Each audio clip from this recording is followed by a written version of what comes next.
titulada Conociendo los tiempos del fin, donde estamos analizando profundamente en la Biblia realmente en qué nos encontramos y cómo podemos demostrar sin ningún lugar a dudas que realmente nos encontramos en la última generación. Y una de las cosas más importantes que tenemos que entender los cristianos es que es el tiempo de volverse a Dios. Es el tiempo de tomar en serio a Dios. La Biblia está llena de advertencias, como Mateo 7, en aquel día me dirán, Señor, Señor, hablamos lenguas, hasta demonios echamos, hicimos milagros, a muchos les hacíamos y se caían, etcétera, etcétera. Y les diré, nunca los conocí, porque nunca hicieron mi voluntad. Entonces, hacer la voluntad de Dios es creer que lo que la Biblia dice es verdad. Y si tú vienes a un estudio de francés, o a un estudio de hebreo, o de italiano, o vas a la escuela a estudiar geografía, imagínate que el maestro sepa que no llevaste tu libro de geografía, o tu libro de historia, o de civismo, o de todos los libros, ¿verdad? En mis tiempos que teníamos la mochila cargada como con 10 libros. Entonces no podía, nos sacaba de la clase el maestro en aquel tiempo. Entonces venía la Biblia, venía el domingo a la iglesia y no traer el libro. Pues ¿a qué vienes, no? Pues nomás vengo a oír, vengo a escuchar nada más. Pero cuando tienes la Biblia en tus rodillas y hablando el predicador, pero es que como están los versículos ahí en la pantalla, ¿para qué traigo ya la Biblia?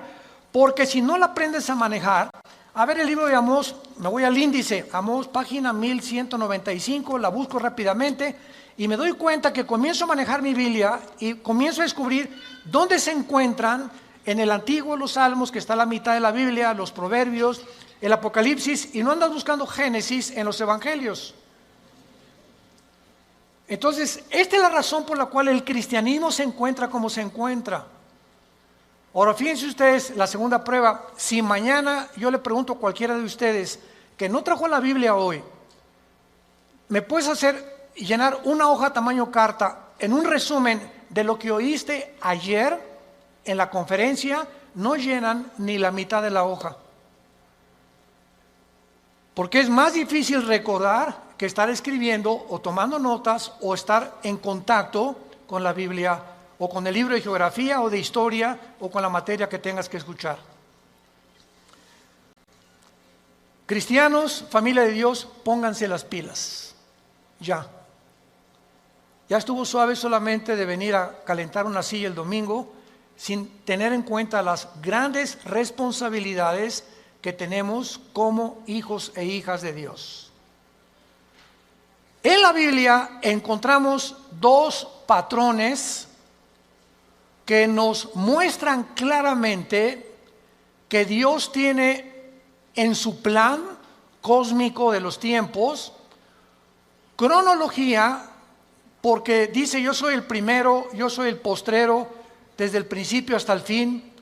Entonces el Dios de los cielos, creador del universo, el maestro de maestros, el sabio de los sabios, cuyos pensamientos no son otros pensamientos, tiene un plan. Y tiene un plan secreto. Por ejemplo, para darles rápidamente esto como un ejemplo, para no ser redundante, Satanás no sabía el plan de Jesucristo. Dice en 1 Corintios capítulo 2, si los príncipes de este mundo, o sea, está hablando de los principados satánicos, hubieran sabido que Judas no iba realmente a funcionar y que matando a Cristo se les iba a devolver el tiro por la culata, nunca Satanás se hubiera metido a Judas, ni hubieran crucificado a Cristo, ni el diablo hubiera asusado a los líderes religiosos para que lo crucificaran. ¿Por qué? Porque aunque sabían que venía el hijo de David y que algún día vendría un Mesías, no se mencionaba que era el Hijo de Dios. No se mencionaba que era Dios en la carne, aunque de alguna forma Isaías capítulo 7, capítulo 9, nacerá de una virgen, etcétera, etcétera, pero todo estaba muy velado. Entonces, el diablo y los demonios, lo único que sabían era realmente que él era un enviado de Dios, claro, Jesucristo, pero no entendían claramente que en su muerte se encontraba el secreto de su derrota y menos en su resurrección. Y cuando Cristo resucita a los 3 días, qué susto se llevó Lucifer al darse cuenta que ahí fue exhibido, dice Colosenses 2, 14 en adelante, públicamente, como que Cristo venía a vencer y a decirnos que mayor es el que está entre nosotros que el que está en el mundo. Entonces, así la Biblia está llena de secretos y de piedras preciosas escondidas que Dios le quiere revelar a los cristianos, pero no a todos los cristianos. Oiga, ¿de qué está usted hablando? Que no todos somos iguales en cuanto a que somos hijos de Dios. Pero así como en los apóstoles encontramos en el cuadro de la última cena a uno nada más de los 12 apóstoles recargado en el pecho de Jesús, ¿quién era? El apóstol Juan. ¿Por qué solo a Juan se le retrata en el pecho de Jesús? Porque era el apóstol del amor, el apóstol que él escogió en lugar de los otros 11 estar más cerca de Jesús. Y ese lugar en el pecho de Jesús está vacante. Entonces hay cristianos que están más cerca de Jesús que otros. Son cristianos, pero como Pedro algún tiempo de su vida lo siguen de lejos. Nunca traen la Biblia. Llegan a un hospital a hablarle a una persona, a tu mamá, a tu madrina que se está muriendo, que tiene cáncer, y llega el doctor, ¿alguien puede leer un salmo en un velorio, en un entierro? Y los cristianos, piu, piu, piu. No abren ni el pico, nada absolutamente, porque no saben ni dónde se encuentran los salmos, ni qué pasaje leerle de la Biblia a un enfermo, o cómo guiarlos y decirles que necesitan el plan de salvación, recibir a Cristo. Entonces tú tienes que tener una Biblia en tu coche, otra en el baño, otra en tu oficina, en tu cuarto, en tu taller. Hay otras chiquitas que traen para cuando viajas en el avión, en el autobús, etcétera, etcétera. Tenemos que ser hombres y mujeres de la palabra de Dios. Y hasta que tú tomes esa decisión en tu vida, las cosas van a cambiar como no te imaginas.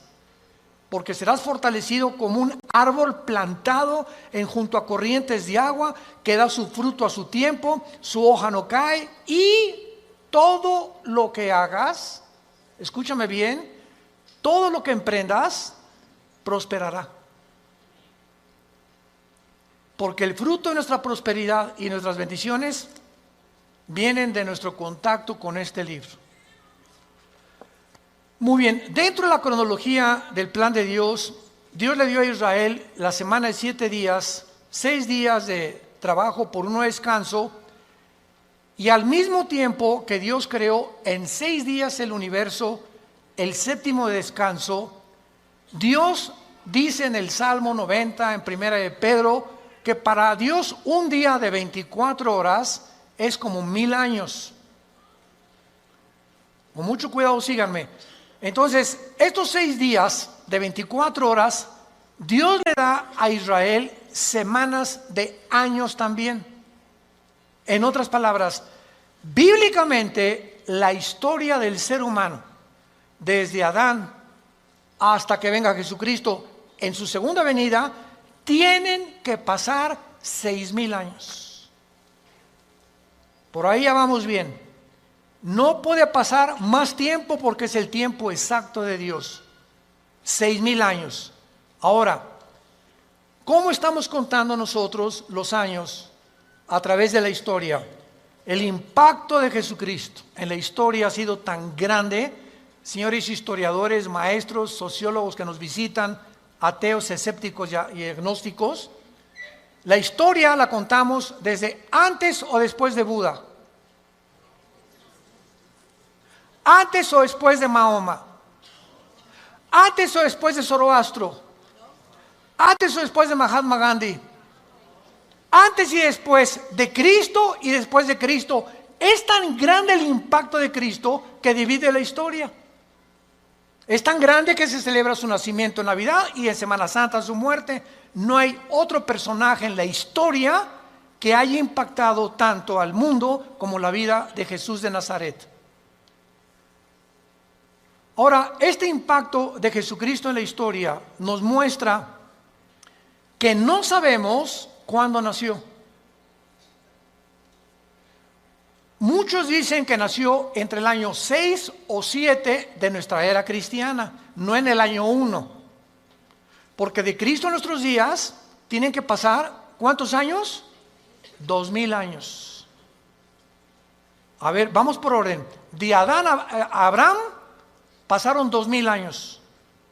De Abraham a la cruz, 2000 años. ¿Cuántos van? 4000. Y de Cristo a nuestros días, 2000 años más, para que se cumplan los 6000 años de historia y entramos al milenio, que es el 7º día de descanso o las vacaciones del cristiano. Por eso son 1000 años el milenio. Entonces, si han pasado estos 2000 años de Cristo a nuestros días, ¿por qué no ha venido? Lógico, ¿verdad? Bueno, vamos a ver algunas razones, y es maravilloso esto. Los judíos, en la Biblia, el año es de 360 días. ¿Lo sabías, verdad? El año de los judíos, o el año bíblico, es lunar, no solar. Los judíos contaban a través de la aparición y la desaparición de la luna como los días, no como nosotros. Y cuando un papa llamado Gregorio, en el siglo II, siglo III después de Cristo, el papa Gregorio cambió el calendario lunar por el calendario solar que nosotros tenemos, de 365 minutos y segundos. O sea, se le agregaron al calendario 5 días por año, más los años bisiestos.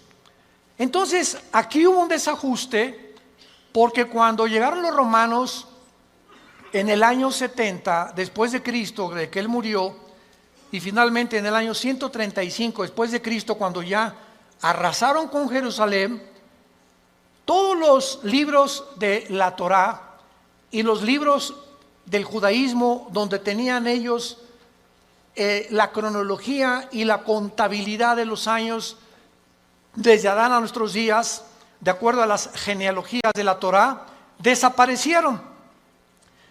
Y después los judíos volvieron otra vez a sacar 2 libros más, aparte de la Torá, que se llama el Talmud y el Mishnah. Estos 2 libros no son inspirados por Dios. Inspirado por Dios es la Torá, que involucra los 5 libros de la Biblia. Por eso es Torá. Los primeros 5 libros de la Biblia son el Pentateuco, como se llama, o la Torá, porque son los libros que Dios le dio a los judíos con las leyes de Israel. Pero el Mishnah y el Talmud son interpretaciones de la Torá. Entonces no fueron inspirados por Dios. Y en el Talmud y el Mishnah hay 600 más mandamientos que los judíos tienen que cumplir. Como por ejemplo en el Shabbat. La última vez que mi esposa y yo estuvimos en Jerusalén, ahora los invitamos, vamos a regresar en junio de este año a Jerusalén. Ya van más de 150 inscritos, increíble. Y a ver si nos alcanzan los cohetes de Irán. No. Los correos que más hemos recibido, ahora que comenzó el conflicto entre Irán y Estados Unidos, que es un conflicto que se inició en 1979, cuando el Ayatollah Khomeini convierte Irán en la República Islámica de Irán. Antes de 1979, Reza, el Shah de Irán, era amigo de Estados Unidos y no había los problemas que hay ahorita. Pero entra el Ayatollah Khomeini en el 79, se convierte en la República Islámica de Irán y comienza a prevalecer la religión sobre el Estado. Ahora sí que ya no hay ni siquiera separación de iglesia y Estado, ahora es la religión la número uno y los líderes religiosos mandan y gobiernan Irán, no el Estado, el presidente de Irán. Entonces todo comenzó ahí, pero no voy a estar buscando más información acerca al respecto, pero con esto les quiero decir lo siguiente.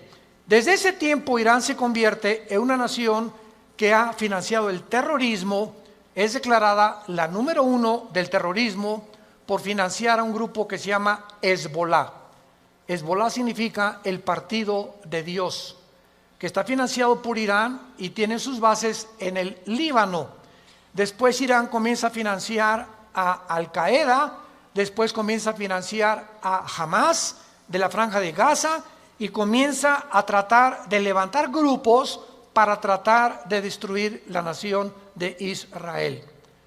Sin embargo, en las últimas semanas o meses, esta nación ha cobrado o está resurgiendo en los encabezados públicos precisamente por el conflicto de que ahora la guerra ya no es con miras telescópicas para querer matar a un líder, ahora los matan desde el aire. Impresionante la tecnología a la que hemos llegado, ¿verdad? Ahora puede volar un dron sobre una nación. Escuchen esto, ese dron puede ver una caravana de 10 carros y ese dron sabe y tiene la foto, síganme con cuidado, de la persona a la que están buscando asesinar o eliminar, y el dron pasa y monitorea las 10 carros y sabe en qué carro va esa persona por la foto que trae la computadora. Y en ese momento el dron sabe y ¡rum!, en segundos cae y eliminan ese vehículo, el tren o donde vaya esa persona. Así fue como ha eliminado Rusia, Estados Unidos, Israel a muchos jefes militares o terroristas sin que tengan ya que estarlos esperando con una mira telescópica. Ese es el avance impresionante en que los militares están tomando el mundo y ahora toda la guerra es desde el aire y desde el aire. Por eso dice la Biblia, y vi caer meteoros del cielo, decía Juan, que tal vez, ¿verdad?, son los drones que van a caer y que van a terminar con casi 2/3 partes de la humanidad antes de que Cristo regrese para establecer con nosotros el milenio. Pero el punto es el siguiente: cuando nosotros nos concentramos en la Biblia, nos damos cuenta que estos 6,000 años están a punto de cumplirse y que si hacemos la contabilidad, estamos en el 2020, ¿verdad? Muy bien. Si Cristo nació en el año 33, que es desde que se cuenta su muerte, y no en el año 1, entonces nos encontramos en el 2033. Síganme con cuidado. Suponiendo que nació en ese día, ok, estamos en el 2020. Si los 6,000 años se cumplen dentro de 13 años, quítale 7 años de la tribulación. ¿Cuántos son? Sí estudiaste aritmética, ¿verdad? 33 menos 7, 2006. Y 2006, estamos en 2020. ¿Por qué le quitamos 7 años? Porque estos 7 años de la tribulación nosotros no vamos a estar. Esto está haciendo un cálculo somero sin llegar a un dogmatismo. El hermano se dijo que venía el 2026. Por el amor de Dios, han sacado tantas tonterías como no se imaginan. No estamos dando fechas ni mucho menos, porque el día y la hora nadie la sabe. Pero Jesús dijo que los tiempos los deberíamos de conocer, como lo vamos a ver. Vayamos a Mateo capítulo 24 en el Nuevo Testamento y vamos a partir de aquí para continuar con este estudio precioso de conociendo el tiempo en que nos encontramos. Si siguiéramos esta lógica del 2033 y en el 2006 antes viniera el arrebatamiento de la iglesia, estamos diciendo pues que nos quedarían 5 o 6 años, ¿verdad? Porque podía venir Cristo hoy en la noche o mañana o el 2021, el 22 o el 23, etcétera, etcétera. Pero esto desde la perspectiva somera de un análisis especulativo, lo aclaro, para que nos encontremos y podamos deducir que aunque no falten 5 o 6 años o 13 años, solo Dios lo sabe, repito, porque el calendario judío, ¿saben qué atraso tiene? Si tú le preguntas a un judío, la comparación del calendario judío con el calendario de nosotros es de 250 años. Ellos se encuentran en el año 250 antes que nosotros. Es más, aquí tengo ya la fecha, ¿verdad? En el 2019, ¿verdad? El año judío era de 5.800 aproximadamente. Entonces ahora ellos están más arriba o más abajo por los cálculos del Mishnah y de los libros que se perdieron y el análisis y las genealogías no pudieron calcular exactamente. Y nosotros bíblicamente, hubo un obispo en Inglaterra llamado Busher, arzobispo Usher, que fue el que dijo que desde Adán hasta Cristo son 4.000 años. ¿Basado en qué? Basado en las genealogías que se encuentran en el capítulo 10 del Génesis. Ahí está la genealogía de las genes. Adán tuvo esto y esto y esto, y Isaac tuvo esto y esto y esto, y etcétera, etcétera. Lleven en todas las genealogías de donde descendemos todos. Y basado en esas genealogías, que hay un margen de error de algunos años, se calculó que de Adán a Cristo hay 4.000 años, y de Cristo a nuestros días llevamos 2.000 años. Pero no puede haber más de 25 o 30 años de margen de error. Entonces nos encontramos demasiado cerca, más cerca de lo que nos imaginamos. Ahora bien, otra cosa importante, antes de leer Mateo 24. El rapto de la iglesia, es increíble que haya personas que ya ni en el rapto crean. Yo he escuchado conferencias de personas que no creen ya ni en el rapto. Estamos en la apostasía. Están negando cosas superbíblicas.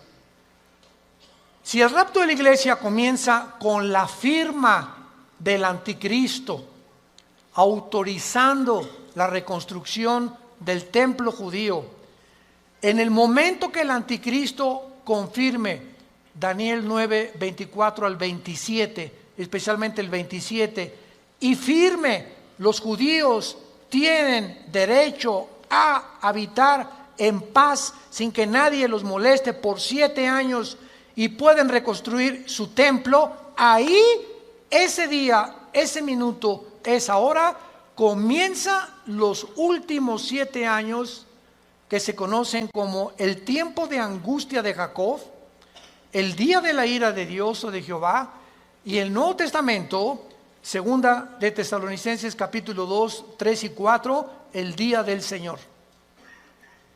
El día del Señor no es el día del rapto, el día de Cristo es el día del rapto, el día del Señor es el tiempo de la tribulación, para que sepamos distinguirlo proféticamente a ustedes que les interesa el estudio de las profecías. Entonces, desde ese momento, muchos creen que al firmar el anticristo, el pacto, los cristianos desaparecemos y somos arrebatados. No es así. El rapto puede ser 1 año antes de que el anticristo confirme el pacto. ¿Me van siguiendo con mucho cuidado? El arrebatamiento puede ser 3 años antes de que el anticristo firme el pacto. O puede ser 1 semana y a la semana el anticristo confirme el pacto. Entonces no hay tiempo para poder establecer el rapto, ni el día ni la hora. Viene sin que nosotros lo sepamos. De repente desaparecemos del mundo y pueden pasar 1 año, 2 años, 6 meses cuando comience la gran tribulación. Pero lo que es importante es que cuando la iglesia sea sacada del mundo, Dios regresa a tratar con Israel espiritualmente. En 1948, cuando los trajo y se constituyeron en una nación libre e independiente, ahí Israel renació, resucitó nacionalmente. Entonces los judíos regresaron en el 48 sin convertirse al Mesías, porque hasta la fecha en Israel la mayor parte de los judíos no creen en el Mesías, en Jesús. Solo un judío que se convierte se llama judío mesiánico. Nunca ellos se llaman cristianos. ¿Saben por qué?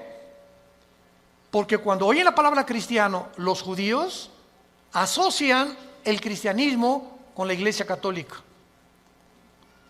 Y la Iglesia Católica los persiguió más de 250, 300 años en la Inquisición con el señor Torquemada en España.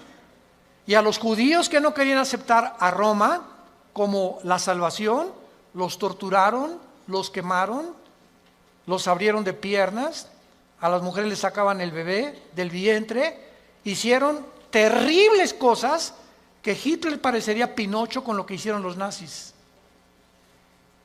Todos los judíos oyen hablar del cristianismo. Cuando veamos a Israel se los vamos a advertir. Aguas porque vienen las piedras, O sea, sobre todo en el muro de los templos, cuando están todos los judíos orando, ya ven que ellos hacen así. ¿Saben por qué hacen así al orar ellos? Porque uno de los salmos dice que al orar deben menear la cabeza y recordar que deben recordar lo que están orando. Por eso oran así ellos, entierran sus papelitos en el muro de los lamentos, traen su kipá, cubierta la cabeza. A nosotros se nos prohíbe taparnos la cabeza cuando estemos orando. 1 Corintios capítulo 11. Entonces ellos lo pueden hacer porque son así, esa es su costumbre. Pero ellos, ¿verdad?, no creen en el Mesías y ellos asocian, si les dice soy cristiano, ellos no saben que el cristianismo no es el catolicismo. El catolicismo es la perversión del cristianismo. El catolicismo nació 250 años después de Cristo. Durante 250 años no hubo papa, no hubo liturgias, no hubo sacramentos, no hubo santos a quienes invocar. No tenías que tomar una cosa o una hostia para decir que estabas recibiendo a Cristo. Pero se convierte Constantino, el último emperador romano, y entonces absorbe el cristianismo antes de él como la religión oficial del Sacro Imperio Romano. Y decimos en mi tierra, es la misma gata pero revolcada. Entonces el Imperio Romano políticamente se da la vuelta y se convierte con el mismo poder, escúchenme, pero religioso. Y desde hace casi 18, 19 siglos, el Imperio Romano es el imperio del Vaticano y gobernó Europa, a los príncipes, a los reyes, y nadie en Europa se podía casar ni a tener negocios sin el permiso de Roma, de la religión. Y los que no pertenecían y aceptaban que el Vaticano era el único representante de Dios, los quemaban, los crucificaban, los echaron a los leones, etcétera, etcétera, etcétera. Ya hablando después del Coliseo romano famoso. Entonces, el cristianismo no es una religión, es una relación personal, viva, orgánica, dinámica, con alguien que está vivo. Y cuando salimos de la religión y nos encontramos con el Jesús resucitado, que quiere entrar a tu vida hoy, tal vez tú no lo tengas, descubres que el cristianismo es diario.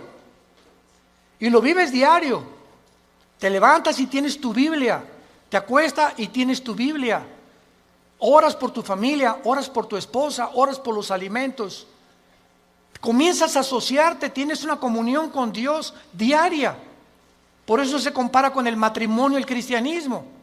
Imagínense mi esposa y yo, que me digan 8 meses, Armando, en estos 8 meses que tenemos tú y yo, nos hemos sentado algún día a platicar y algún día tú me has comunicado y compartido tus sentimientos, tus expresiones, cómo te sientes para que yo te conozca más, porque llegamos en la noche y nomás oigo.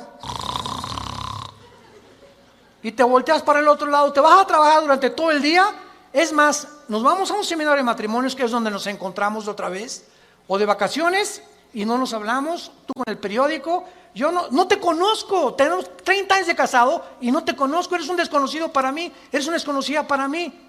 ¿Por qué? Porque nunca descubrieron que el matrimonio es comunión. Es comunión. Se pierde la comunicación en el matrimonio, perdiste tu matrimonio. Un matrimonio que no se comunica, que no están así, donde una vez a la semana a tomar un café, nos vamos de vacaciones, platicamos, nos damos tiempo el uno para el otro, para conocernos, es imposible que funcione. Se levantan barreras de silencio y ya pasaron un mes y tu esposa tiene cara de la jeta. Y nosotros hoy, pero ¿qué le he hecho? Es que hay tantas cosas de ellas que les molestan de nosotros. Pero ¿cómo vamos a descubrirlo si nunca, oye, mi amor, tienes tu jetita linda, dorada, parece una princesita pero con jeta? Dime qué te pasa, ¿verdad? Y a las mujeres les encanta.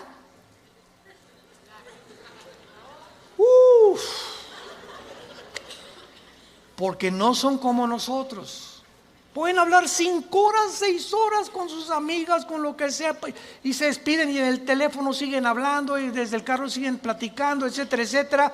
Y cuando llegamos nosotros que no nos gusta eso, y tenemos que entender que a ellos les gusta eso, perdón, ya parece que estamos en un seminario de matrimonios. Ya me estoy saliendo del tema, les pido perdón. Bueno, se van a enojar y así es el cristianismo. Ok, entonces el cristianismo no es una religión, es una relación con Cristo diaria. No es el domingo, imagínate, cada domingo a tu esposa de 5 a 6 te comunicas con ella. Así es la religión. El domingo voy a misa, a la iglesia, y lunes, martes, miércoles, jueves, viernes ni me acuerdo, ni abro la Biblia, ni oro, ni nada. A lo mucho me echo una persinada de vez en cuando va a meter el gol del América. O cuando salgo a jugar al campo, ¿verdad? O meto un gol, me echo la persinada también. Es la forma en la que el ser humano vive con la religión. En Mateo 24, versículo 32 al 35, es uno de los pasajes claves para saber en qué tiempo nos encontramos. Y es el que queremos analizar brevemente en esta mañana. De Mateo 24, 32 al 34. Jesús dice, de la higuera aprendan la parábola. Número 1, para entender esta parábola de Jesucristo, tenemos que entender qué es la higuera, qué es la vid y además qué es el olivo, que son los 3 árboles que se usan, el olivo, la higuera y la vid, para diferentes fases de la vida de Israel. Entonces, por ejemplo, la higuera, ¿verdad? Es, como lo vamos a ver, representa a el Israel. El olivo representa las condiciones de Israel y la vid representa al sistema religioso de Israel. Entonces, cuando Cristo está hablando de la higuera, inmediatamente lo podemos asociar, porque la Biblia no es de interpretación privada, con Israel. Porque Israel es la higuera y hay cantidad de pasajes en el Antiguo Testamento donde se representa a Israel como la higuera. Muy bien, de Israel aprendan la parábola. Ahora ya vamos con un poco más de luz. Cuando ya su rama está tierna y brotan las hojas, noten que no dice el fruto. ¿De acuerdo? Cuando ustedes vean que ya está tierna y las hojas comienzan a salir, que siempre salen antes que el fruto de las hojas de todos los árboles, sepan que el verano está cerca. En otras palabras, cuando ustedes vean que Israel renace, ¿cuándo fue esto? El 14 de mayo de 1948, después de casi 2000 años que Israel fue dispersado, exiliado por todas las naciones del mundo. El milagro más grande de la historia es Israel, porque es la única nación en toda la historia que en un día se constituyó libre, soberano, estado independiente.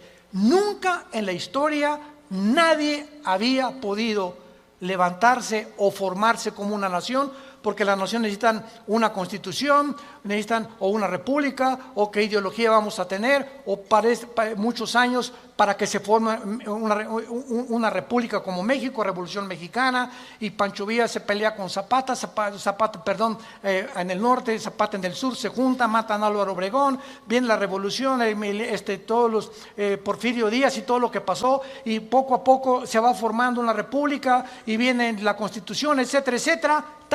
Tarda años muchas veces en tener una constitución y formarse una nación. Israel en un día se forma toda la constitución de Israel. Por eso es un milagro. Cuando vean ustedes esto, versículo 33, cuando vean todas estas cosas, ¿qué cosas? Las cosas que en Mateo 24 oirán de guerras, rumores de guerras, pestes, hambres, terremotos. Será el principio, no el fin, el principio de los dolores. La generación que vea nacer a Israel, ¿quiénes somos? Nosotros.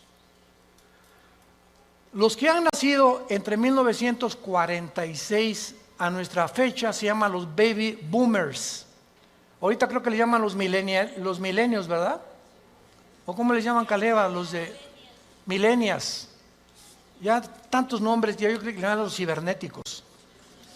Bueno, del 46 a nuestros días, una persona que nació en el 46 tiene ahorita 70, 73, 75 años, más o menos. Dios dice que los que vean estas cosas pasando, conozcan que está a la puerta. De cierto les digo, no pasará la generación de los baby boomers. Versión de Alducin. Traduciéndolo al léxico del siglo XXI, no pasará la generación del 48 hasta nuestros días, hasta que todo esto acontezca. Más claro Jesús no podía ser. Ahora muy bien, ¿cuánto es una generación? El Salmo 90 y 1 de Pedro capítulo 3 dicen que una generación es aproximadamente entre 80 y 90 años de edad. Dice los más fuertes 85, 90. Porque sabemos que antes del diluvio pasaban hasta los 500. Noé a los 500 años fue papá.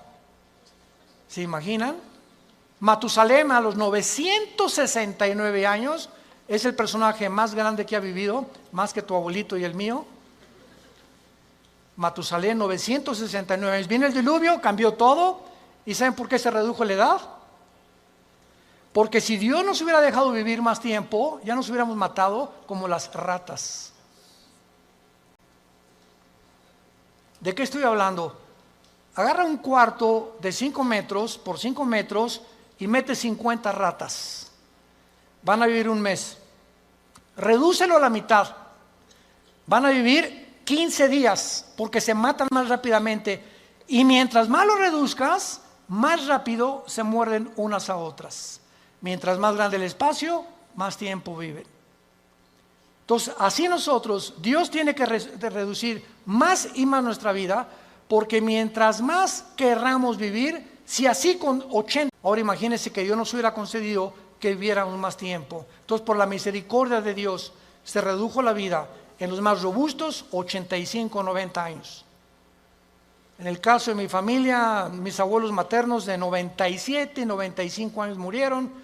En el caso de mi paterno, mi abuelo murió de 90, mi abuela de 95. Muy bien, veamos ahora estas cosas. Las hojas representan el nacimiento o el renacimiento nacional de Israel, porque regresaron en el 48 sin convertirse. ¿Cuándo Israel se va a convertir al Mesías? Romanos 11, 25 y 26. Apocalipsis capítulo 7, cuando Él selle a 144,000 judíos, y ellos en el tiempo de la tribulación, nosotros ya no estamos aquí, el más grande avivamiento de Israel se convertirá cuando Jesucristo venga al final. Y cuando Él venga al final, todo Israel será salvado. Desde luego los que creyeron en Jesús como el Mesías. Entonces, es importante esto, ¿verdad? Porque las hojas representan el renacimiento de Israel de 2000 años y el nacimiento de la generación de la higuera. Cuando Israel se convierta, entonces el Israel será el fruto de la conversión, porque por el árbol, por el fruto lo conoceremos a un árbol. Si es un árbol de naranjas, da naranjas; si es un árbol de manzana, da manzanas. Ahorita Israel no ha dado fruto. ¿Cuál es el fruto? Amor, gozo, paz, benevolencia, que produce ¿quién? El Espíritu Santo. Y ellos no tienen a Ruach el Kadosh, al Espíritu de Dios que tiene la iglesia que Dios nos ha dado. Muy bien, ahora es importante que veamos en el capítulo 21 de Lucas algo sensacional, algo asombroso acerca de esto. Porque aquí hay una señal que es la siguiente. Si Israel no hubiera regresado en el 48, no sabríamos qué tan cerca estábamos del rapto. Tenía Israel que regresar en el 48 a la Biblia, porque desde el 48 que regresó Israel a la Biblia, se puede cumplir el rapto. Entonces, el hecho que hayamos nosotros sido la generación que esté contemplando este milagro de Israel en el 48, nos habla que el tiempo está ya contado. Si Israel no hubiera regresado, el anticristo que me va a perseguir. ¿Me están siguiendo? Si Israel no hubiera regresado, ¿quiénes iban a reconstruir el templo? Si Israel no hubiera regresado, ¿a quiénes 144,000 hubiera Dios en el capítulo 7 Apocalipsis ungido con el Espíritu Santo? Entonces Israel tenía que regresar para que las profecías de los últimos tiempos se cumplieran, y tú y yo somos los testigos. Antes del 48 nadie sabía ni se imaginaba que Israel iba a regresar. Fue un milagro de la historia. Y el rapto lo mismo. No sabemos ni cómo, ni cuándo, ni a qué hora, pero va a ser algo que ya se puede cumplir porque Israel está en su tierra. Ahora, en Lucas 21 hay un antecedente maravilloso, y dice en el versículo 29 el Señor Jesucristo: también les dijo una parábola, y está contando Lucas las mismas palabras de Jesús, pero observemos con lupa que Lucas le agrega otras palabras que no tiene Mateo, y nos vamos a sorprender de esto. ¿Ya ves que te dije que trajeras la Biblia? Aquí ya me doy cuenta quién la trae. Y todos los árboles. Eso no está en Mateo. En Mateo solamente es la higuera, pero aquí se le agrega que no solamente miremos a la higuera, sino todos los árboles. ¿Quiénes son todos los árboles? En la Biblia, por ejemplo en el libro de los Jueces, en el libro de los Antiguos Testamentos, los árboles representan dos cosas: naciones y personas. Como en, por ejemplo, Ezequiel 31, el cedro representa al anticristo, y los árboles, las naciones que van a estar alrededor del anticristo. Entonces, Cristo está diciendo: vean el renacimiento de Israel y vean las naciones que a su alrededor de él, en el Medio Oriente, van también en el mismo tiempo y en las mismas épocas a resucitar y a resurgir. Escuchen esto, la Primera Guerra Mundial preparó la tierra para Israel. La Segunda Guerra Mundial preparó a los judíos para la tierra de Israel.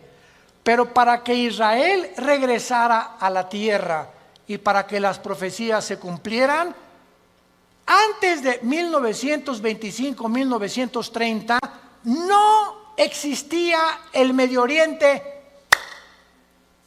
Jesús, María y José y el burrito que los acompaña.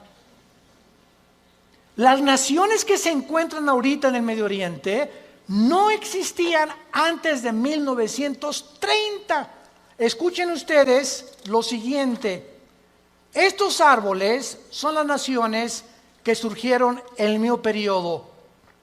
El Líbano, 1920. Siria, 1920.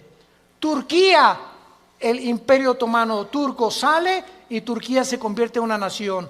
Arabia Saudita, 1932. Irak, 1932. Jordania, 1946. Israel, 1948. Egipto, 1952. Todas estas naciones necesitaban primero que Israel surgiera, porque Israel iba a ser el centro de las profecías para que se cumpliera la venida de Jesús. Miren la higuera y todos los árboles. No pasará esta generación hasta que todo esto suceda. Es sorprendente observar que el Medio Oriente visible, tal como lo vemos ahorita, fue formado en el siglo XX. Existía la Mesopotamia, o sea, Siria y Irak, era lo mismo, era el Medio Oriente, pero no estaba la división entre Siria y entre Irak, Transjordania, Jordania, el Líbano, Egipto. Egipto existe desde hace cientos de siglos, pero no estaba formado exactamente con las divisiones geográficas que los ingleses y los franceses, que fueron los que colonizaron con Portugal y España el Medio Oriente, determinaron, y ellos fueron los ingleses y los franceses los que dividieron el Medio Oriente tal como nosotros lo conocemos actualmente. A Israel le asignaron ese pedacito de tierra, a Jordania eso, a Arabia Saudita eso, a Líbano eso, a Siria eso, y fue después de la Primera Guerra Mundial. Estas cosas que están pasando, vemos nosotros que tenían que suceder para que nosotros pudiéramos comprender que las profecías bíblicas tenían que cumplirse. 1945 termina la Segunda Guerra Mundial. ¿Quién gana? Estados Unidos, Inglaterra y Rusia.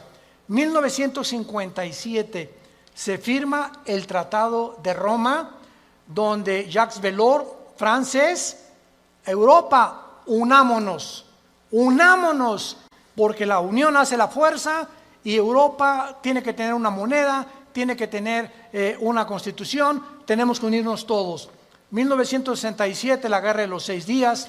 1989, cae el comunismo y en ese momento comienza la democracia a elevarse en el mundo.